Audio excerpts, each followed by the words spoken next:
আপনারা জানেন যে বাংলাদেশের রাষ্ট্রের সংস্কারের জন্য প্রধানত আমরা সংবিধান সংস্কারটাকে গুরুত্ব দিয়ে দীর্ঘ 12 বছর যাবৎ আমাদের লড়াই সংগ্রামের মধ্যে আমরা ছিলাম, আলোচনার মধ্যে ছিলাম, এবং আমাদের যে চাওয়াগুলি ছিল, আমাদের যে বক্তব্যগুলি ছিল, এর আগে আমরা প্রস্তাব আকারে আমাদের সংগঠন থেকে দিয়েছি। আমি ব্যক্তিগতভাবে কমিশনের সাথে বসছিলাম।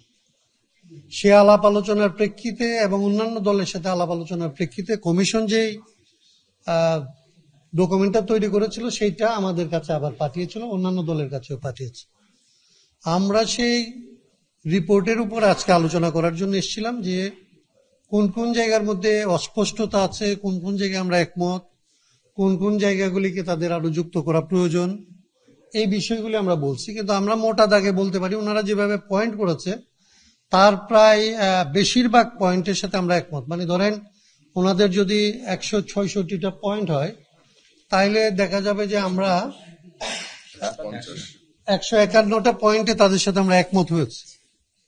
কিছু পয়েন্টে আমাদের ধরেন আমাদের 5টাতে আমরা কেবলমাত্র বলছি যে আমরা একমত না, আমাদের ভিন্নমত আছে, সেগুলি আমরা তাদের জানাইছি। আর 10টার মধ্যে আমরা অন্যান্য প্রস্তাব আমরা দিয়েছি। সেই প্রস্তাবগুলির মধ্যে গুরুত্বপূর্ণ 2-3টা আপনাদের আমরা বলতে পারি।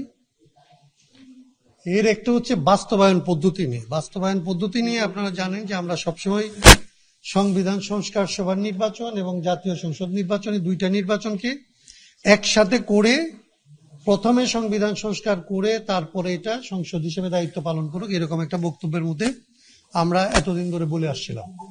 আমরা আজকে এই বক্তব্যটাও দিয়েছি যে যদি অপরাপর রাজনৈতিক দলের জন্য এইটা জটিল মনে হয়, তাহলে সংবিধান সংস্কারের কাজটা আমরা যত দূরের মধ্যে একমত হইতে পারবো সবগুলি রাজনৈতিক দল সবাই মিলে সংসদ নির্বাচনের আগেই গণভোটের ভেতর দিয়ে এটাকে যদি আসলে সবাই মিলে মনে করে যে গণভোটের মাধ্যমে এটাকে গ্রহণ করে নেবে, তাহলে আমরা সেই পর্যন্ত যাইতে রাজি আছি বা সেটাকে আমরা এন্ডোর্স করতে রাজি আছি, এটা আমরা তাদের জানাইছি।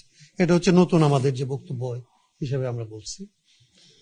আর এর বাইরে ধরেন মৌলিক যে নীতিমালার প্রশ্ন, আমাদের একটা জায়গা ছিল যে আমরা সবসময় বলছি যে ইডিওলজিক্যাল ডিবেট হয়, এইরকম জায়গাগুলি নিয়ে আমরা কথা বলতে কম আগ্রহী। আমরা বিশেষত রাষ্ট্রের ফাংশনাল জায়গাগুলি, যেগুলি আসলে রাষ্ট্র দৈনন্দিন জীবনযাপনের ক্ষেত্রে যেভাবে কাজ করে, সেটাকেই আমরা ফোকাস করতে চাইছি। কিন্তু আজকে আমরা তারা যেহেতু এই জায়গাগুলির মধ্যে অনেকাংশে হস্তক্ষেপ করছে, প্রস্তাবনা থেকে শুরু করে অনেকগুলো জায়গাতেই তারা তাদের মতামত দিচ্ছে এবং আমরা সেগুলিতে অ্যাক্টও করছি। আমরা এটা বললি নাই যে আপনারা যেহেতু এগুলি দিচ্ছেন এবং আমাদের আসলে এটা চাওয়া না, এটাতে আমরা কথা বলবো না, তা করি নাই। আমরা এদের অনেকগুলোকেই মেনে নিচ্ছি।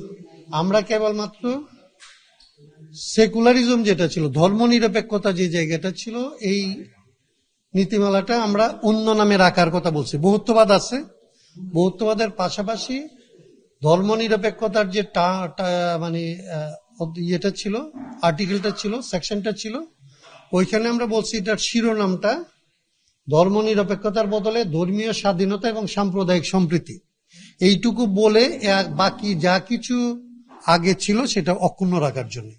তাহলে ওইখানে আমাদের একটা বিষয় আমরা যোগ করছি। আর এর বাইরে আমরা এই প্রস্তাবে আসে না এরকম কতগুলো জিনিসকে যুক্ত করার জন্য আমরা বলছি। যেমন আমরা বলছি যে মৌলিক অধিকারের একটা চ্যাপ্টারে ওনারা কাজ করছে, আমরা বলছি এটা বাস্তবায়নের জন্য জেলায় জেলায় নাগরিক আদালত যেন করা হয়। মৌলিক অধিকার বাস্তবায়নের জন্য জেলায় নাগরিক আদালত করার আমরা একটা দাবি করছি। আমরা আরেকটা করেছি পাচার প্রতিরোধের, আমরা পাচারকৃত কিংবা লুণ্ঠনকৃত অর্থ, একটা তো হচ্ছে যে আর যাতে না হয় সেটার জন্য তারা কাজ করতেছে দুদকের সংস্কার। আমরা বলছি যে অলরেডি এই 15 বছরে যেই টাকা লুণ্ঠিত হয়েছে, যেটা শ্বেতপত্র তৈরি করা হয়েছে, সেই টাকাটা এখানে আদায় করার জন্য তারা যেন একটা বিশেষ অর্থনৈতিক ট্রাইব্যুনাল, যেমন ধরেন আমরা করছি তো, ধরেন যারা আমাদের উপরে অপরাধ করছে, শাস্তি দিচ্ছে, আমাদেরকে গুলিগালাজ করছে, তাদের জন্য যেরকম বিশেষ ট্রাইব্যুনাল আছে, আন্তর্জাতিক মানবাধিকার আইনে যেরকম আমরা ট্রাইব্যুনাল করছি, অর্থ আদায়ের জন্য এরকম একটা অর্থনৈতিক বিশেষ ট্রাইব্যুনালের কথা আমরা বলছি। আর দুদকের আইনের মধ্যে আমরা একটা বিশেষ পরিবর্তনের কথা বলছি। সাধারণভাবে বাংলাদেশের আইন হচ্ছে এরকম, আমি যদি আপনার বিরুদ্ধে অভিযোগ করি তাহলে আমাকে প্রমাণ করতে হয় যে এই অভিযোগটা সত্য। সাক্ষ্য আইন এরকম একটা বিধি রাখছে। এইটার কেবলমাত্র ব্যতিক্রম হচ্ছে অ্যাবান্ডন প্রপার্টির বেলায়। অ্যাবান্ডন প্রপার্টি যদি সরকার কোনো একটা সম্পত্তিকে যদি পরিত্যক্ত এবং এটা সরকারি সম্পত্তি ঘোষণা করে, তাহলে এটা হচ্ছে এক্সক্লুসিভ। যদি কেউ বলে যে এটা সরকারি সম্পত্তি না, তাকে এসে প্রমাণ করতে হয় যে তার এই সম্পত্তিটা তার নিজের। আমরা এরকম বলছি যে বাংলাদেশে এই যে পাচারকৃত সম্পত্তি, লুটপাটকৃত সম্পত্তি, এমপি সাহেবদের 3 বারের যে এফিডেভিটের মধ্যে দিয়ে অস্বাভাবিক বৃদ্ধি পাইছে যে সম্পত্তি, এইটা বাজেয়াপ্ত করার জন্য ওই নীতিটা ব্যবহার করার জন্য, যে এইটা বাজেয়াপ্ত করবে তাদের এসে প্রমাণ করতে হবে যে আসলে এই সম্পত্তিটা তারা বৈধ পথে উপার্জন করছে। সরকারকে এটা প্রমাণ করার দায়িত্ব নিয়ে কাজটাকে লিঙ্গার করার কোনো দরকার নাই। তাদের এফিডেভিটের মধ্যেই প্রমাণ আছে যে তাদের সম্পদ 2400 গুণ বাড়ছে, কারো 8000 গুণ বাড়ছে, কারো 20,000 গুণ বাড়ছে। তাহলে এই যে অস্বাভাবিক বৃদ্ধি, এটা হচ্ছে মানে আমরা মনে করছি যে দুর্নীতির সম্পদ, এবং এইগুলিকে আসলে বাজেয়াপ্ত করলে তাদেরকে এসে প্রমাণ করতে হবে যে তারা বৈধ পথে এটা করছে। এই ধরনের যেন একটা আইনটা পরিবর্তন করে, তার জন্য আমরা বলছি। আমরা 19টা বিভাগ, আর আমরা যে জেলা সরকার, আমাদের এর আগে আমরা 64টা জেলা সরকারের কথা বলতাম, তাদের দিক থেকে 4টা প্রাদেশিক সরকারের কথা বলছি। আমরা এটাকে পুরনো যে 19টা জেলা ছিল, এই 19টা জেলায় জেলা সরকারের কথাই বলছি, বিভাগীয় সরকারের কথা বলছি। এবং এই বিভাগীয় সরকারগুলি অর্থনৈতিক এবং প্রশাসনিকভাবে তাদের স্বাধীনতাটার কথা বলছি, মানে স্বায়ত্তশাসন। আমরা গণপরিষদ বলি নাই, আমরা গণপরিষদ হয় যখন নতুন সংবিধান হয়। আমরা যেহেতু এটা মানে এটাকে ইংরেজি বললে একটু সহজ আপনাদের জন্য, কনস্টিটিউয়েন্ট অ্যাসেম্বলি হয় যখন কনস্টিটিউশন তৈরি করা হয়।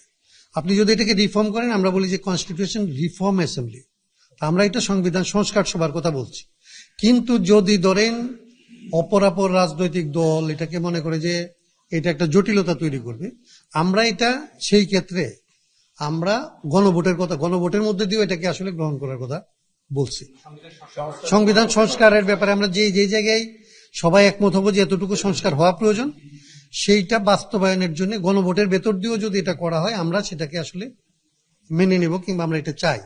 আমরা প্রধানত চাই যে আসলে সংস্কারটা নির্বাচনের, জাতীয় সংসদ নির্বাচনের আগে কিংবা জাতীয় সংসদের সাথে যেন হয়। এটা যেন আলাদা করে বলি যে এটা যেন আসলে সংসদের হাতে কিংবা নির্বাচিত সরকারের হাতে চলে যায়, এইরকমটা না হয়ে আগে হওয়ার জন্য গণভোটও হইতে পারে, সংবিধান সংস্কার সভা নির্বাচন হইতে পারে।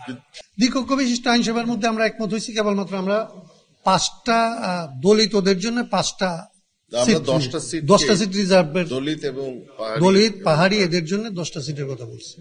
না, আমরা এনসিসির ব্যাপারে আমরা মনে করছি যে এটা ওনাদের বিএনপির দিক থেকে আমি জানি না ওনারা কি গ্রাউন্ডে বলছে, আমরা এটার পক্ষে। আমরা ওইখানে যখন স্বাভাবিক অবস্থা থাকবে তখন তো এনসিসিতে নির্বাচিত প্রতিনিধি বেশি, কিন্তু গ্যাপ যখন হবে, ধরেন কেয়ারটেকারের সময় স্বাভাবিকভাবে তখন তারা আসলে তাদের দিক থেকে যে প্রতিনিধি আসবে, সেই জন্য মনে হবে যে তখন অনির্বাচিত প্রতিনিধি বেশি, এবং এটা তাদের কেয়ারটেকার কনসেপ্টের সাথে কোনো কন্ট্রাডিক্ট করে না।